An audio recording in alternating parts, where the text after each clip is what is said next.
Jangi Jodan Sugi Jonam Lai Janju Bazu Dani Gazuje Dagi Jinzu Gibari Dagi Rola Benji Sangi Ruba Shu Sangi Jodan Sugi Jonam Lai Janju Bazu Dani Gazuje Dagi Jinzu Gibari Dagi Rola Benji Sangi Ruba Shu Sangi Jodan Sugi Jonam Lai Janju Bazu Dani Gazuje Dagi Jinzu Gibari Dagi Rola Benji Sangi Ruba Shu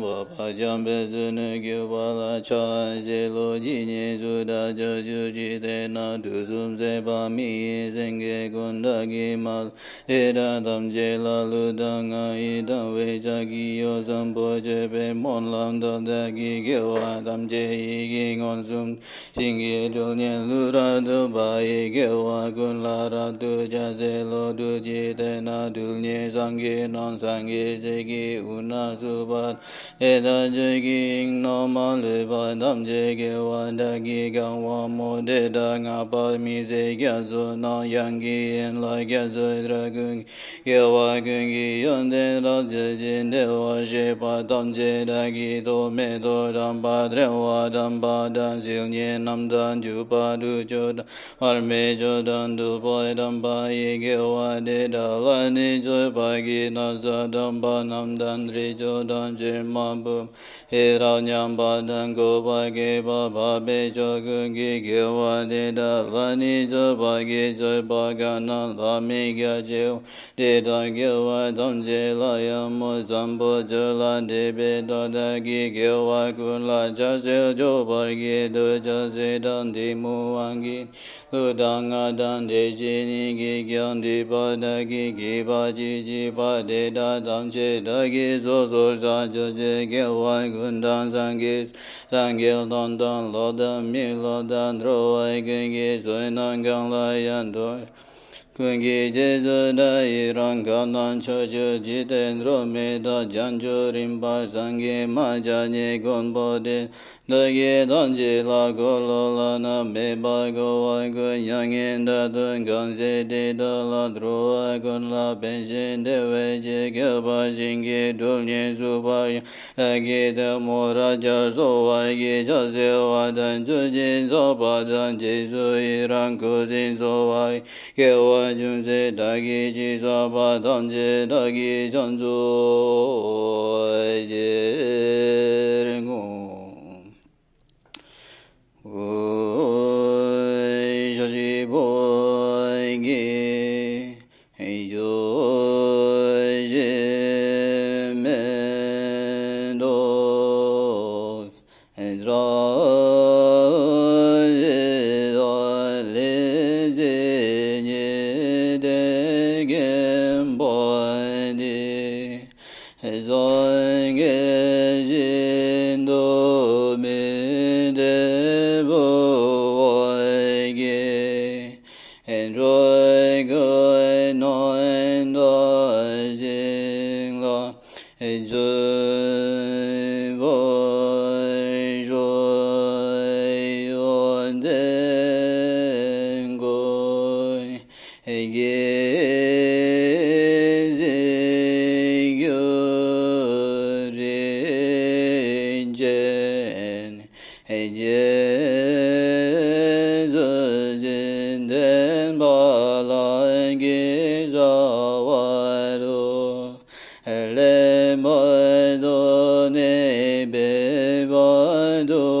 Mandala Gamniriya Dayame Sangi Sala Sogi Sala Janju Badu dan Nija Tuju Dagen Chosong Giba Sonan Di Dola Benji Sangi Duba Chuo Sangi Sala Sogi Sala Janju Badu dan Nija Tuju Dagen Chosong Giba Sonan Di Dola Benji Sangi Duba Chuo Sangi Sala Sogi Sala Janju Badu dan Nija Tuju Dagen Chosong Giba Sonan Di Dola Benji Sangi Duba Chuo La Dala Biwa Yodo Namo Sangyang Budaya, Namo Buddhaya, Bapak Ibu, saudara-saudara, dimanapun Anda berada.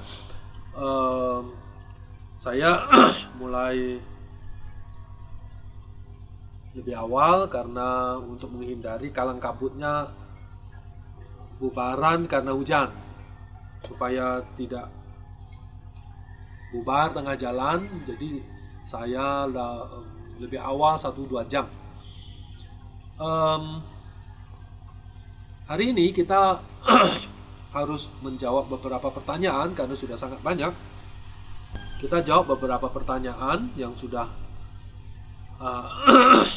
dikirim sejak awal. Saya tidak bisa menjawab semua.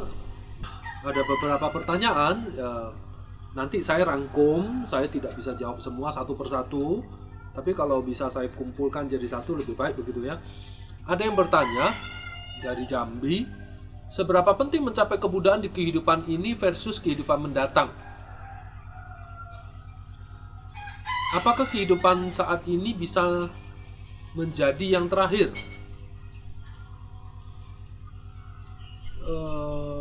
Harusnya sudah kejawab ya lewat pelajaran. Tapi apakah penting? Ya kalau kamu merasa penting apa enggak? Kalau kamu merasa, kalau kita merasa kita sedang sakit, menderita, ya penting. Tapi kalau tidak merasa menderita, tidak menyadari penderitaan, kita sedang menderita di penderitaan samsara, ya nggak penting. Apakah saat kehidupan saat ini menjadi yang terakhir? Ya harusnya bisa kalau kita berupaya. Bagaimana cara memberikan keyakinan penuh pada kita untuk bagaimana memberikan keyakinan penuh pada hati kita untuk mulai belajar tentang Vajrayana tanpa rasa takut dalam batin diri sendiri. Ini pertanyaannya aneh. Belajar Vajrayana ada rasa takut dalam batin. Apa yang ditakuti? Saya nggak ngerti. Bagaimana memberi keyakinan? Jadi kita harus belajar keyakinan itu apa, dia sifatnya apa. Cari tahu keyakinan itu seperti apa, bentuknya apa, bagaimana caranya tumbuhkan. Ini pertanyaannya atau apa nih, saya nggak ngerti. Tekad untuk jadi Buddha, titik. Ini maksudnya bagaimana untuk bisa tekad jadi Buddha maksudnya. Untuk tekad jadi Buddha ya, pertanyaannya untuk apa Anda jadi Buddha? Ini yang nanya ini Biksuni Sagin di Palembang. Bagaimana tekad untuk menjadi Buddha? Anda merasa perlu nggak jadi Buddha? Baru itu bisa dijawab. Nah ini ada pentanjang. Kenapa harus ada syarat memasuki Vajrayana? Apakah syarat itu mengurangi? Ya kenapa ada syarat? Ya Anda mau masuk kuliah S2, S3 juga harus ada syarat. Anda bikin KTP juga harus ada syarat. Anda mau ini harus ada syarat. Nggak bisa ujuk-ujuk kan? Syarat itu maksudnya level pemahamanmu. Kalau kamu tidak punya level pemahaman, saya ngomong apa Anda tak paham. Jadi supaya Anda bisa datang ke kelas ini, Anda juga harus ada syarat. Saya ngomong apa Anda paham.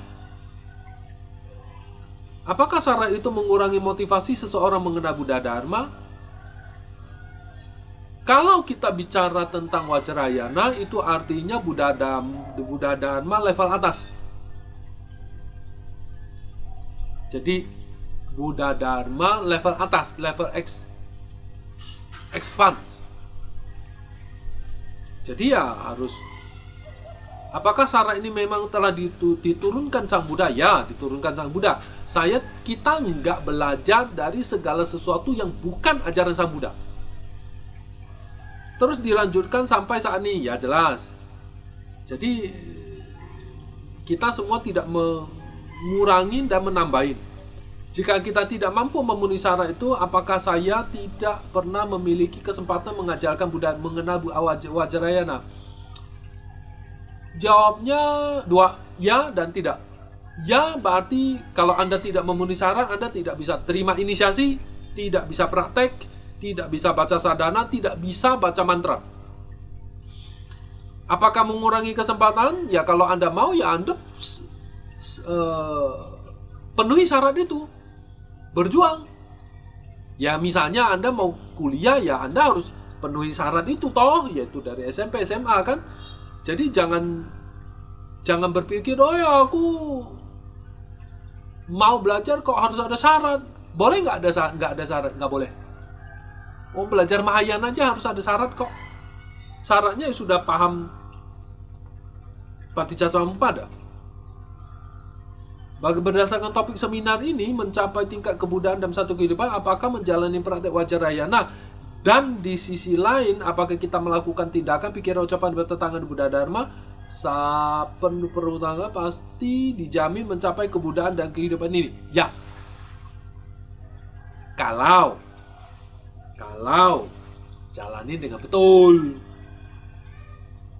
Nah, berikutnya mengenai pengangkat guru dalam silsilah Vajrayana, apakah hanya boleh satu guru akar sebagai ikatan jodoh seumur hidup? Apakah boleh dari berbagai aliran? Boleh banyak guru itu, tapi lebih baik satu aliran. Karena tradisinya beda-beda. Misalnya aja deh, nggak usah jauh-jauh. Anda belajar Buddhism Thailand dan Anda belajar Buddhism tradisi Burma, beda.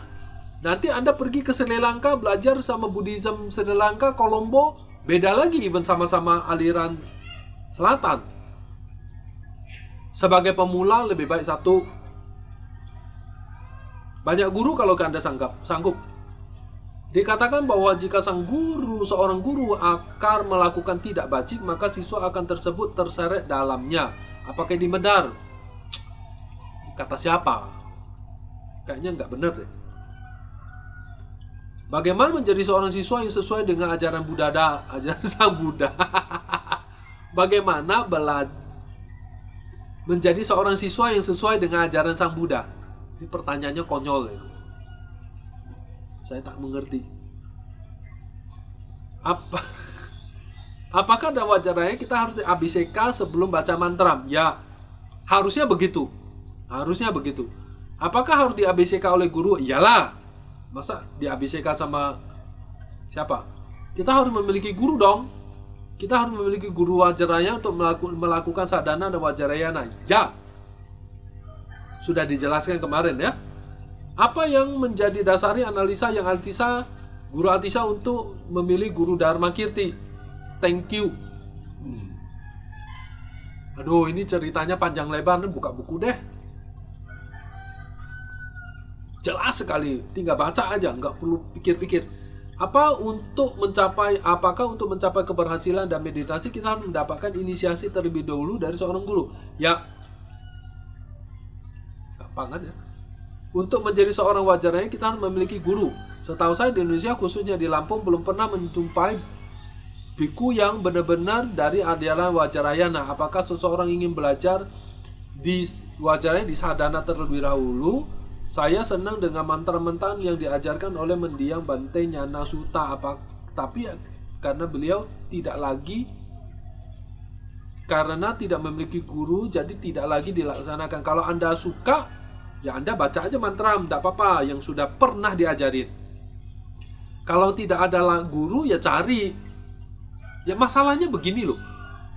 Kita melihat Vajrayana, ini ketertarikan pada Vajrayana atau tertarik pada Mahayana atau tertarik pada Buddha Dharma itu motivasinya apa? Penting nggak? Urgent nggak?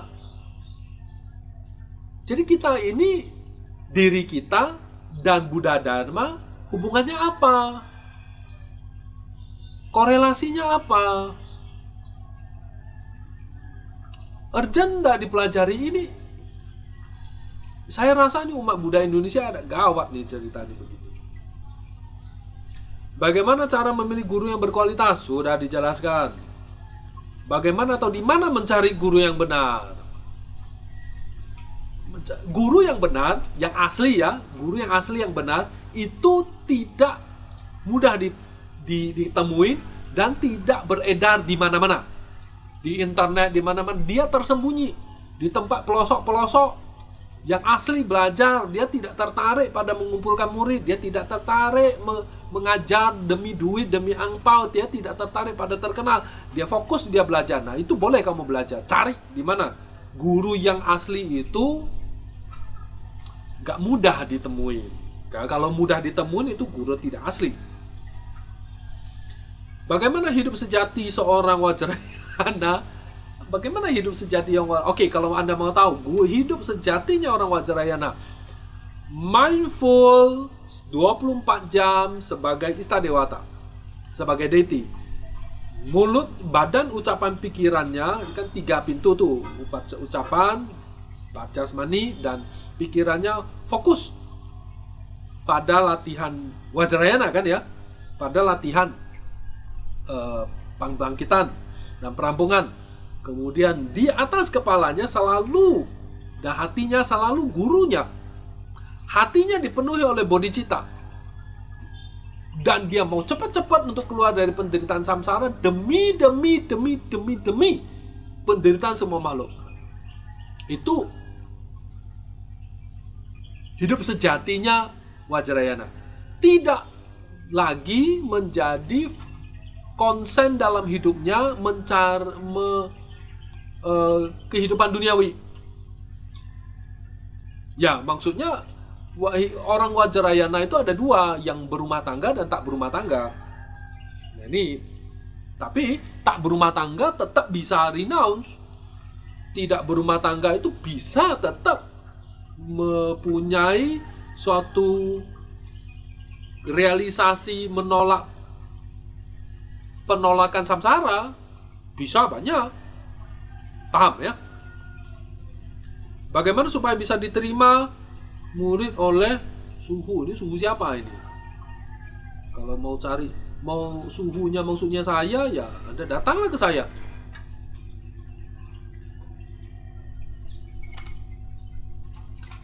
Namaste Bante. Saat berlatih samadhi, meresap energi semesta, mengembangkan meta bawana, kesadaran pikiran, pertama-tama visualisasi objek teratai muncul dari dalam bumi, lalu melewati tubuh ini. Kemudian muncul mekar di ubun-ubun. Di atas teratai muncul Alkiteswara putih atau hijau memancar cahaya terang. Dalam pada ini tubuh terasa menjadi lebih kuat terang. Hal ini disusul berbarengan dengan gerak janjali. Wah, ini, aduh. Saya rasa ini kayaknya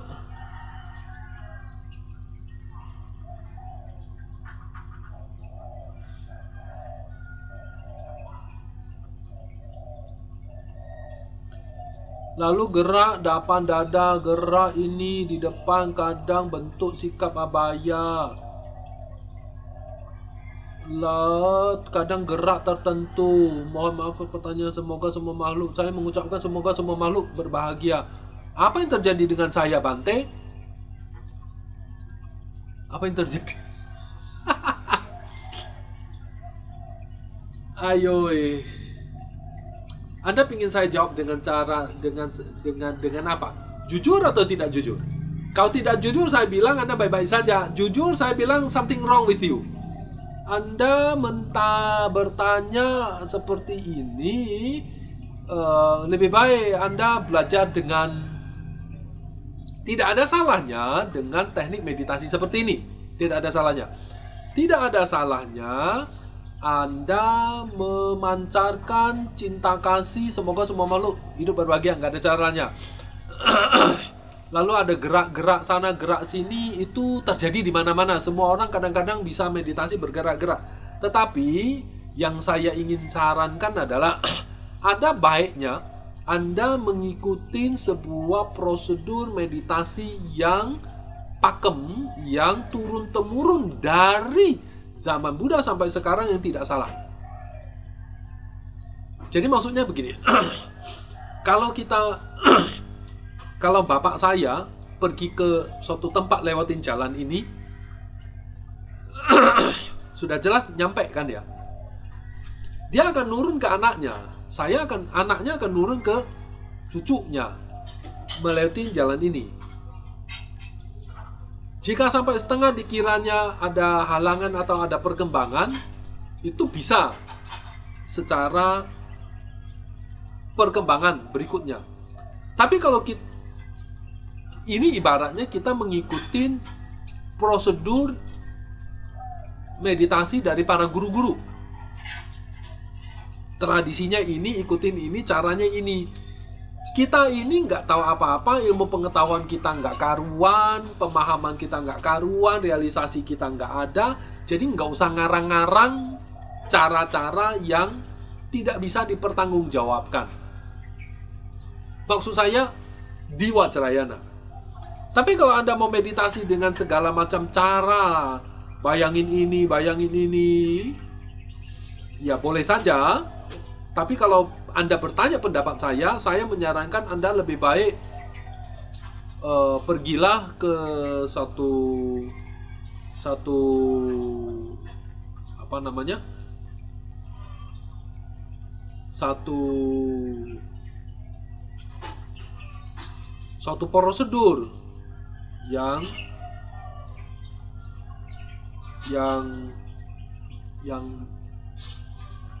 ada berkahnya. Yang dimaksud berkah itu artinya saya melalui jalan tadi sukses mencapai kebudaan. Nah itu. Dia turun ke anaknya, anak turun ke cucunya, cucu turun. Saya pikir cukup jelas ya. Kemudian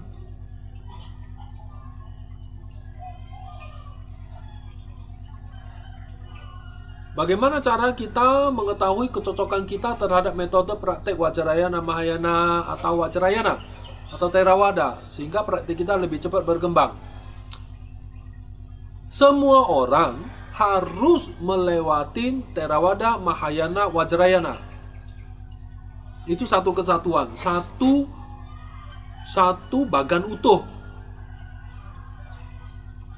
Baru itu. Jadi semua orang harus lewatin itu, nggak ada cerita oh saya Mahayana aja gitu. Itu satu bagan keutuhan jelas saya melewatin itu mencapai kebudaan gitu. Jadi ya harus cocok.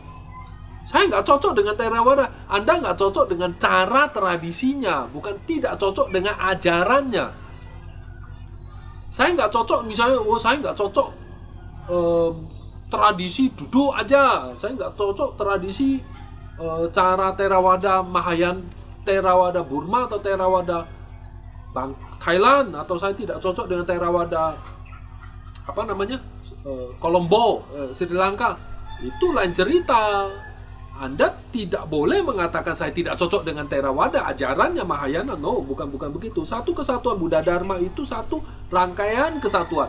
Karena untuk bisa memasuki Mahayana, Anda harus bisa lewati punya pemahaman realisasi penolakan samsara yang paling menjadi pokok itu adalah ada diajarkan di Hinayana. Dan seterusnya, sudah dibahas kemarin. Bagaimana mengambil jalur tantra, bagaimana cara mengatur idam yang cocok. Ini Anda harus nanya kepada guru Anda. Kalau Anda nggak punya guru, cari guru.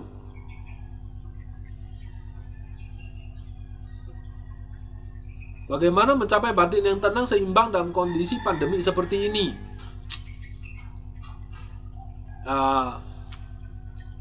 Saya pernah bahas ini di topik Waisak, renungan Waisak. Anda cari aja topik itu. Mohon bantu penjelaskan sederhana kepada umat pemula tahapan untuk meninggalkan samsara demi kebaikan semua makhluk. Nanti kita merancang topik itu di seri berikutnya kalau tayangan seperti ini laris diikutin. Bagaimana jalan praktik tertinggi dari Vajrayana untuk mencapai pembebasan? Maksudnya apa? Bagaimana jalan atau apakah jalan praktik tertinggi dari Vajrayana untuk mencapai pembebasan? Saya nggak ngerti pertanyaannya. Vajrayana adalah mencapai pembebasan. Maksudnya jalan tertinggi itu apa? Semua di Vajrayana itu tertinggi sudah. Tak ada yang lebih tinggi dari lagi.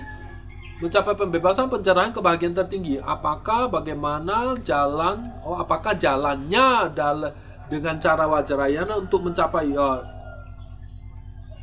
ya di Vajrayana itu jalannya sudah masuk Vajrayana, Anda sudah memasuki jalan mencapai kebahagiaan tertinggi. Apakah tahapan praktek tantra yang benar agar bisa menghasilkan nirmana kaya, samboga kaya dan nisya kaya tubuh jelmaan? Apakah tahapan tantra yang benar agar bisa? Apakah tahap yang benar? 1. Cari guru. 2. Terima inisiasi. 3. Retret praktek. Untuk bisa 3 ini, Anda harus penolakan samsara, punya bodhicitta, segera ingin keluar dari samsara, motivasi. Untuk bisa seperti ini, Anda harus belajar dari Theravada Mahayana. Apakah perbedaan 4 aliran utama di Vajrayana? Aliran utama Vajrayana itu apa? Aku nggak ngerti. Kalau Anda bilang Vajrayana Tibetan, ya Kagyu, Nyingma, Sakya, Gelo, buka Google aja deh. Google banyak. Kualitas praktek bodhisattva seperti apa saja yang bisa dilakukan di kehidupan saat ini, dalam pekerjaan maupun kehidupan sehari-hari. Aduh, bagaimana ya?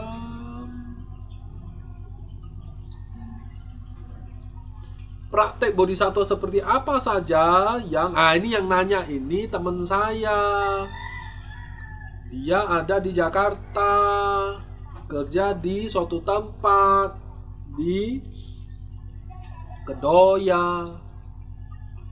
Kualitas praktek bodhisattva seperti apa saja yang bisa dilakukan di kehidupan ini dan praktek maupun kehidupan sehari-hari.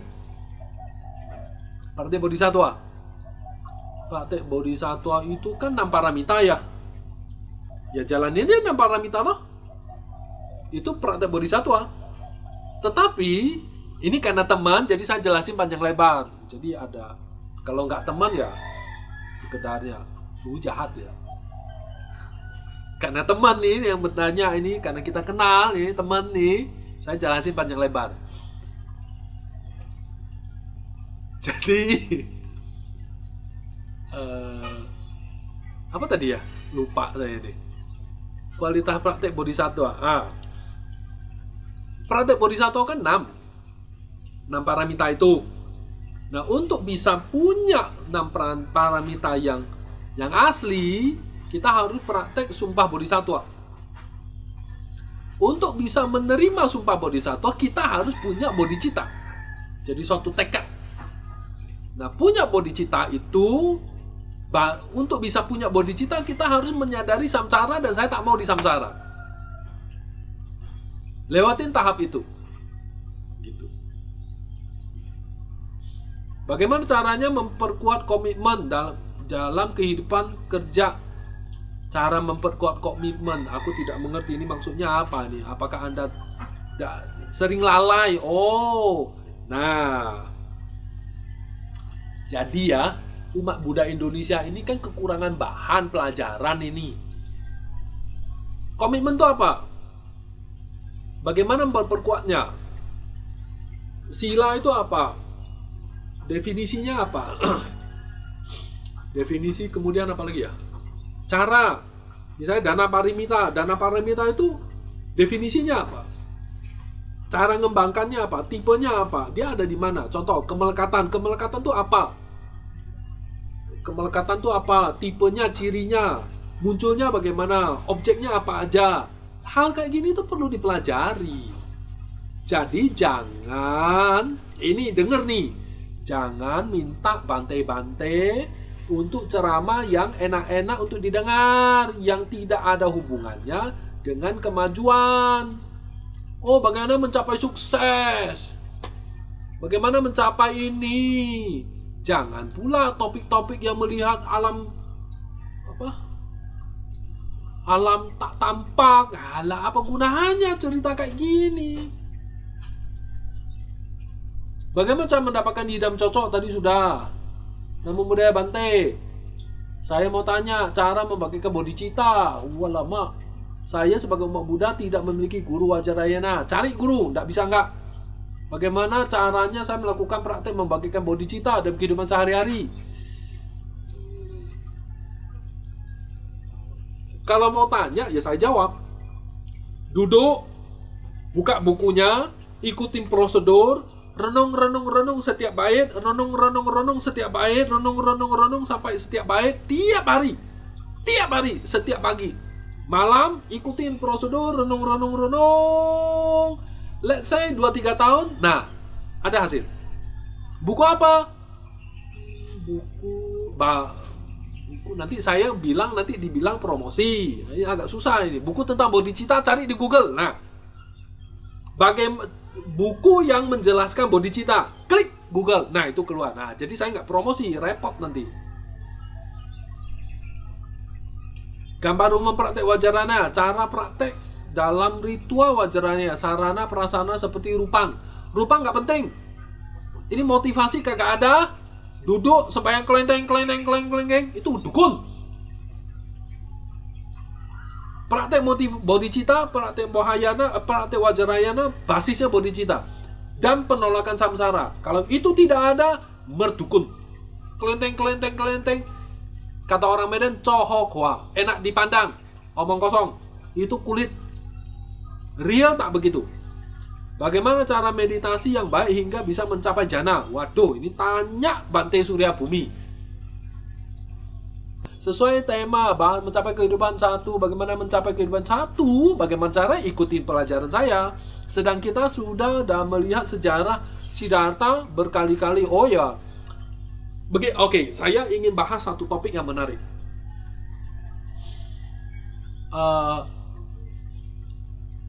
Bagi Mahayana dan Vajrayana, 12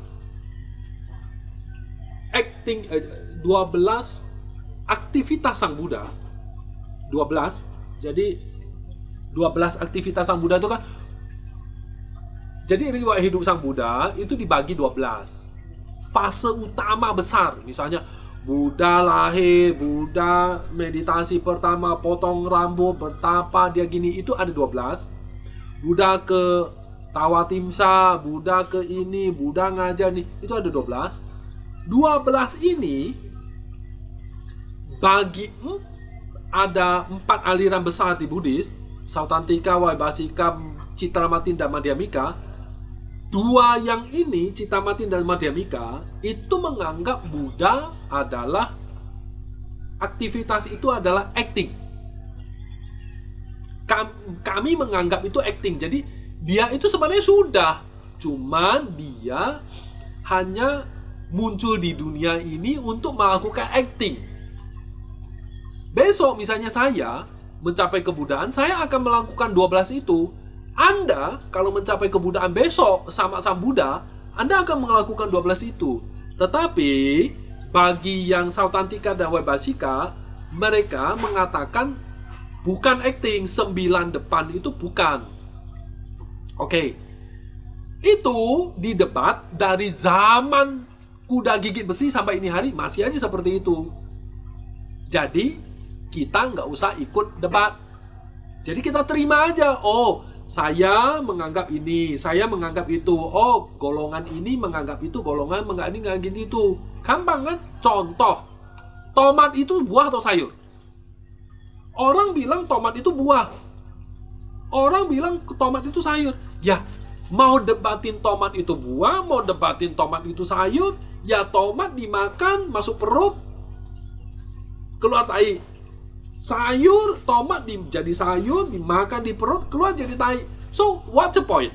Kalau kita debatin tomat itu buah atau tomat itu sayur. So, what the point? Sudah tahu, oh akhirnya menang nih, kita berhasil debat. Tomat itu sayur gitu. So apa poinnya apa? So poinnya apa? Sama ketika kita memperdebatkan Sang Buddha itu sudah mencapai parami di kehidupan lampau. Sang Buddha belum mencapai parami di kehidupan lampau. So kalau sudah menang debat terus, so what? Wong yang kita debatin itu Sang Buddha. Yang harus kita debatin itu kualitas diri kita. Aku ini brengsek, aku ini bejat, aku ini bodoh, aku nggak punya cinta kasih, aku jahat, aku egois, saya tidak bisa melaksanakan parami, saya tidak bisa menghimpun dana paramita, sila, shanti semua. Nah yang didebatin itu diri kita itu. Nggak ada urusannya debatin Buddha. Nggak ada urusannya debatin Buddha mati ada Buddha tak mati. Nggak ada urusannya. Buddha nggak mati, Buddha nggak mati. Buddha mencapai parami dan Buddha belum mencapai parami. Buddha punya guru, Buddha nggak punya guru. So yang kita debatin itu, kalau kita sudah menang debatin tomat sudah jadi sayur, ya kita memperjuangkan debat bahwa tomat sudah menjadi buah. So what? Tomat is tomat. Kita masih manusia. Kita memperdebatkan Sang Buddha. Sang Buddha sudah mencapai pembebasan. Kita masih di dalam samsara. Hari ini putus patah melolong-lolong. Hari ini kehilangan dompet nangis melolong-lolong. Hari ini kehilangan kerjaan, gak dapat kerjaan, kita dipecat karena COVID, gak makan, kita stres. So, samsara is here. You debatin Buddha, debatin tomat, dan debatin tomat itu buah, dan debatin sayur, nothing useless buat kita. You paham? So, main pointnya, pragmatisnya adalah we now still in samsara. So, the point is how you get out from the samsara. That's the main point. How you get more happy. That's the main point. Tidak ada urusannya sama Buddha kambing makan sayur atau kambing makan rumput. So what gitu loh. Saya tak paham itu. Dalam Vajrayana banyak yang sekali mantram. Kita ingin baca mantram. Apakah membutuhkan izin? Ya, butuh. Secara strict butuh. Secara izin, ya, itu harus diperoleh. Kapan izin itu diperoleh? Dari inisiasi. Dari siapa? Guru. Syarat guru ini. Syarat murid kita untuk mendapatkan guru, untuk dapatkan inisiasi, dapatkan itu perlu. Karena saya sering melihat ya di-upload di internet, ya Anda dengerin internet juga boleh. Itu Om Mani Padme Hum enak menenteramkan hati. Boleh dibaca? Boleh. Melanggar? Kalau Mani Padme Hum harusnya enggak. Tara harusnya enggak. Apakah mungkin dalam satu kehidupan bisa mencapai kebuddhaan sedangkan masih banyak karma buruk? Mungkinlah dengan Vajrayana bisa. Apakah yang diperkenankan? Apakah diperkenankan atau bisa bertisarana jarak jauh seperti pandemi ini? Misalnya bersarana pada Rinpoche. Oh boleh, kalau kamu punya keyakinan. So the point is, gak usah jauh-jauh deh, gini aja deh. Anda punya altar di rumah, punya objek Sang Buddha. Anda tiap hari memberi persembahan air, bunga, dupa. Pertanyaannya, Anda ini punya keyakinan sama Sang Buddha? Maksudnya Anda menyajikan sesaji ini kepada patung atau kepada Buddha?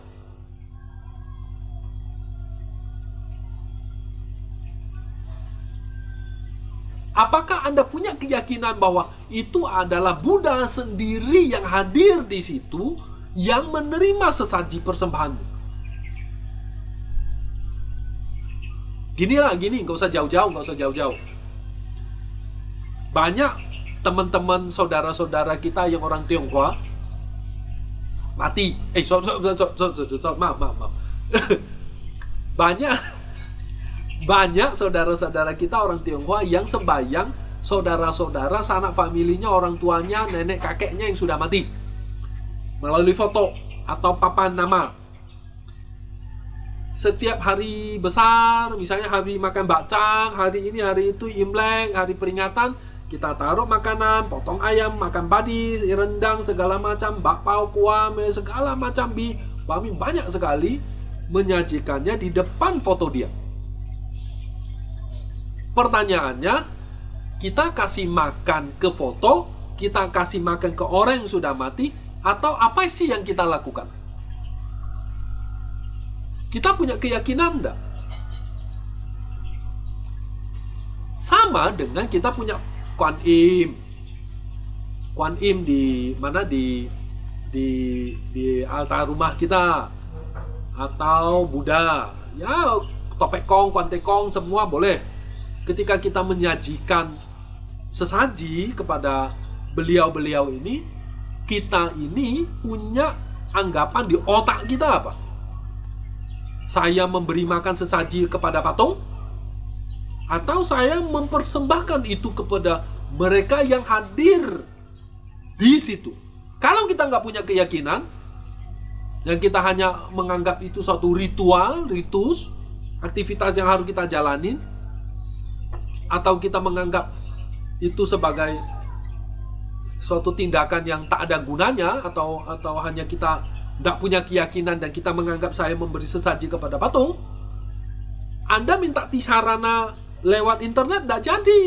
Tetapi ketika Anda punya keyakinan, Anda minta tisarana atau inisiasi melalui internet, itu bisa terjadi. Loh, His Holiness memberi inisiasi kemarin lewat internet kok.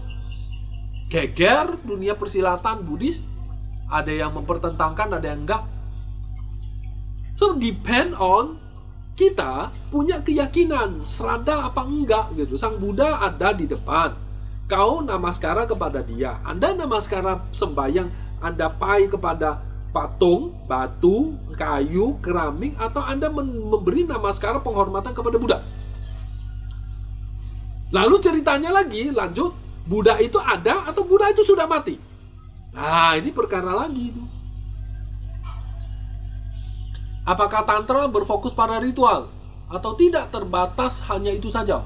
Oh iya, tidak terbatas ritual. Ritual, perenungan, baca mantra, segala macam. Banyak sekali, sampai pusing.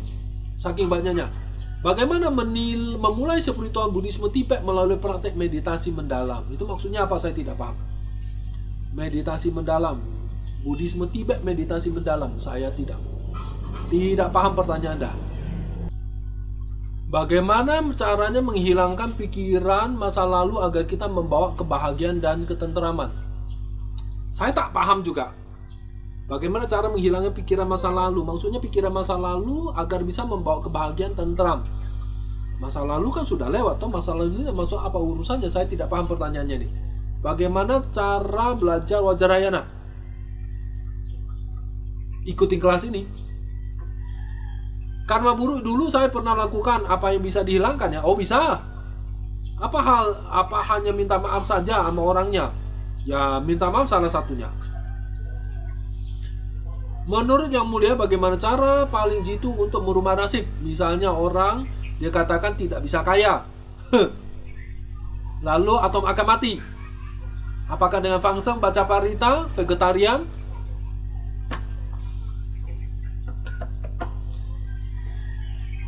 Topik ini menarik ya. Kalau saya bikin topik ini mungkin laris kali ya. Tapi poinnya tidak di situ. Gini. Banyak orang membahas topik ini. Bagaimana mengubah nasib, karma buruk, saya siang, nggak laku kawin, nggak punya jodoh, jomblo, perawan, berjaka tua, kere, mau mati. Pasti disaraninnya dengan, oh fangseng, vegetarian, baca parita. Oke, itu betul. Itu betul. Tapi Anda juga harus paham mindsetnya, cara kerjanya, proses terjadinya. Kalau Anda nggak paham, Anda terima aja disuruh ini, tapi contohnya Anda mau kurus, dikasih obat, Anda nggak ngikutin logika prosesnya, Anda makan aja obat, lalu Anda tiap malam sebelum tidur makan, ya percuma dong obatnya. Bagaimana bisa kurus? Paham maksud saya? So, we need to understand konsep proses berpikir, sebuah pemahaman, sebuah karma, baru kita mengerti nasibmu berubah. Bagaimana cara supaya mencapai kebudayaan dalam kehidupan? Belajar tantra.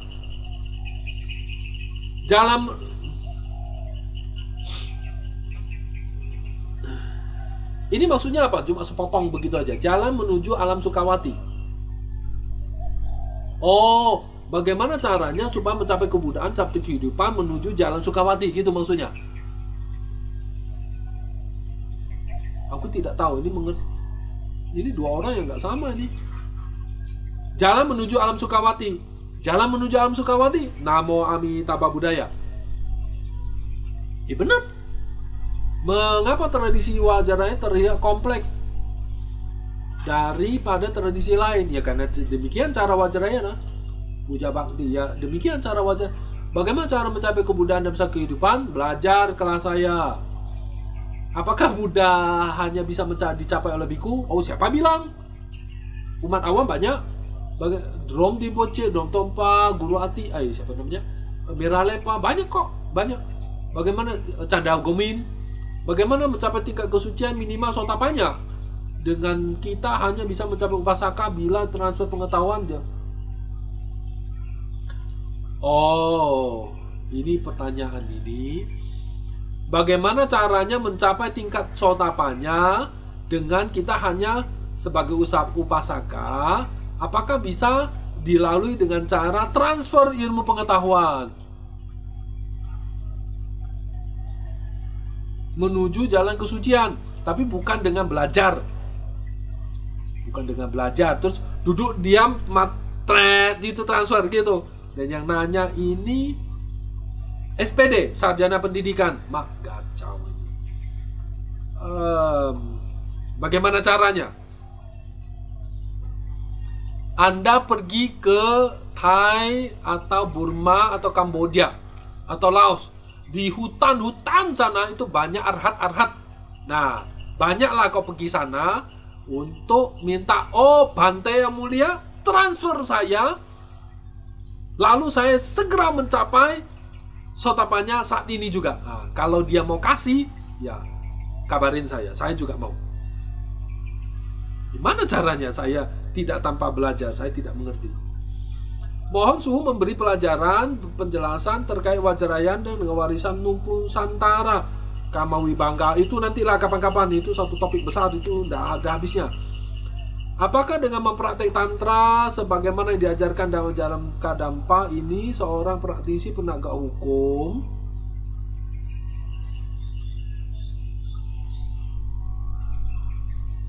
apa maksudnya ini? Apakah dengan mempraktekkan tantra sebagaimana yang diajarkan ajaran Kadampa seseorang praktisi penegak hukum baik dalam lingkungan negara maupun organisasi dapat menjamin keselamatannya dan keberhasilannya dalam menegakkan aturan demi kebaikan orang banyak? Oh, justru di tantra ini bisa. Mengingat budaya kerja Indonesia kental dengan kolusi, nepotisme, segala macam. Oh, selalu menjadi taruhan, ancaman baik buruk fisik non fisik, meskipun orang ini sudah siap mati demi kebenaran. Tapi ini siapa ini? Tapi biasanya seperti ada soko guru yang bagi rekan-rekan yang mempunyai kepemikiran serupa, jika orang ini perlu kalah maka perjuangan. Oh ya, justru bagaimana mempraktekkan tantra dengan diajarkan Kadampa bagi seorang beria. Oh ya, jadi ada orang bertanya, apakah kalau mempraktekkan Kadampa, tradisi tantra ini dapat menjamin keselamatan bagi orang-orang seperti yang menjadi penegak hukum yang banyak musuhnya, tapi dia seorang yang menegakkan kebenaran. Oh ya, justru di tantra ini banyak hal-hal kayak gini. Bagaimana caranya? Ya saya tak bisa lah cerita di sini, nanti geger. Mengenai ikonografi Vajrayana, kekhasan apakah yang ada Vajrayana itu maksudnya? Mengenai ikonografi Vajrayana, kekhasannya dan apakah ikonografi yang ada di Vajrayana itu ada maknanya? Oh ya, semua makna. Justru Vajrayana itu memainkan simbol. Contoh dengan mudra ini, misalnya ini,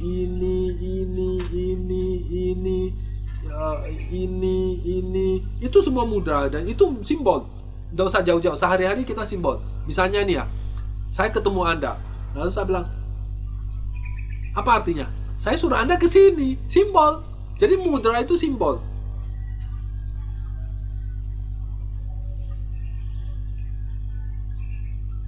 Bagaimana perkembangan Vajrayana Indonesia? Madesu, masa depan suram, susah.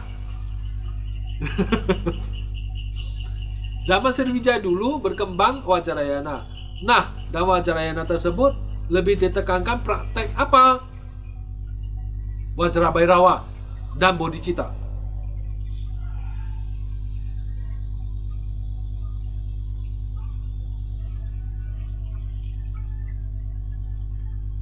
Nah, ini ada pertanyaan yang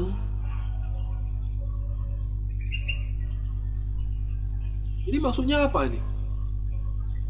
Nanya karma. Maksudnya karma apa?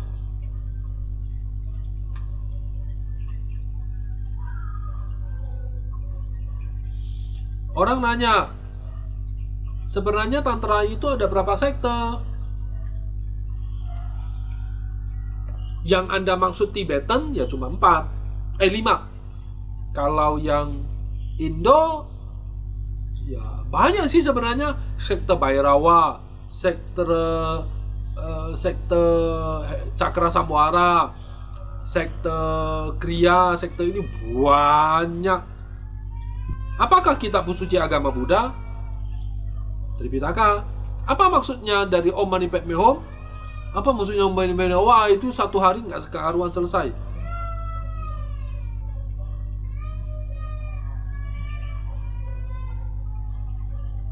Namo Buddhaya, kami belajar 3 mazhab termasuk Vajrayana, tapi pengetahuan saya tentang Vajrayana minim. Masih memiliki kebimbangan akan hal ini.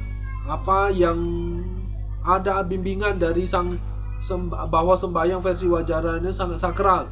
Jadi seorang pemimpin Vajrayana tidak boleh melakukan kesalahan.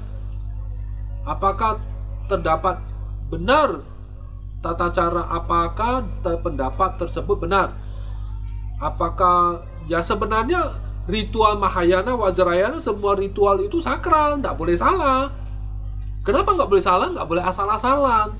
Kenapa nggak boleh asal-asalan? Itu nggak ada keyakinan, Anda kurang ajar. Kalau Anda melakukan sesuatu, misalnya nih, ayah Anda duduk di depan, mau makan, Anda asal-asal nih, kan kurang ajar toh? Nah, konsepnya seperti itu. Apakah hakikat Vajrayana sudah dibahas? Apakah seorang praktek Buddha Dharma dan pelajaran terjun ke masyarakat ada batas usia? Maksudnya apa? Apakah orang belajar praktek Dharma dalam pelayanan terjun ke masyarakat ada batas usia? Nggak ngerti maksud pertanyaannya. Apakah makan daging atau memakai sesuatu yang terbuat dari kulit, tetapi kita tidak langsung membunuh hewan tersebut karena buruk? Tidak. Bagaimana pembahasan Bu Vajrayana tentang mana makhluk-makhluk itu akan tumbuh lahir setelah meninggal? Mau Vajrayana, mau Mahayana, mau Theravada, mau apapun, kalau dia mati, dia akan reinkarnasi sesuai dengan karmanya. Ya, Vajrayana itu sama, ada neraka, ada 31 alam, ada Sukawati, ada Tawatimsa, ada ini sama. Jadi tolong jangan dibeda-bedain. Bahwa Vajrayana nerakanya warnanya biru, kalau Mahayana nerakanya putih gitu. Ini kacau ini. Mengapa ajaran Vajrayana sangat sulit dimengerti? Karena ajaran Vajrayana itu ibaratnya sudah S3, S2. Bisakah diperinci apakah Vajrayana, Tantrayana, Mantramyana, Tantra Timur, Tantra Barat, Tantra Hindu, Kasalugatan yang ada di di Majapahit ini? Ayo, Vajrayana bisa ayo, ini panjang nih ceritanya. Mantramyana, Vajrayana, Tantrayana sama. Timur itu maksudnya ke Korea, Jepang. Tantra Hindu yaitu ajaran Hindu. Kasogatan yaitu ke Vajrayana di Indonesia. Masuk yang mana? Kasogatan di Majapahit masuk yang mana? Nah ini, Kasogatan Majapahit masuk yang mana? Masuk yang mana ya? Kasogatan Majapahit masuk yang mana? Wah, ini agak sedikit jelimet ini. Kapan-kapan kita cari waktu untuk bahas ya. Kemudian bagaimana asal munculnya tradisi Vajrayana? Sudah dibahas kemarin. Apa jaminan setelah mengikuti kegiatan ini? Hah? Apa jaminannya setelah mengikuti kegiatan ini? Saya tidak menjamin apa-apa. Apa Vajrayana apa itu Vajrayana dan apa itu pencerahan tersebut tercerahkan sempurna? Waduh.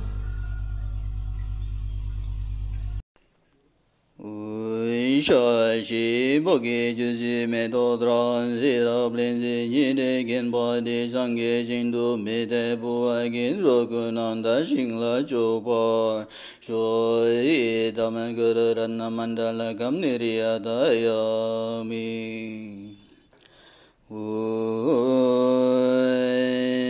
Nerindu bele zojini kardayam baganshin shabade lome mare gidon droana nandren geve wamboda gyuch derma zombe jerai gunduyan zambe ange zeve jesu neden berimba kunsalangi chonyene drube gelna nye jesu rangi jis tobe langi ne jura jeve drabe dage gerove yege munba jelgene gelve denpa yunren zingyo jeden barin je joyge magya bangya gyanyam bagyo be jodini nyinde jenpo era gyo baye bene de jewa jeba joje yewe me jundrin le dro janjo lam girim bekyam ardo nom gi la be de jengwe je barin do gyong gyo je lan zan ro be don gen ro je ye je mi do mi men go je ra go do gwe nga ba ye non da lam dan re wa ma gyo je gon je de ba jo la jo zin ro ba son ba de ye je do de non ge da de dra je jin dra je gya zo jo go gyo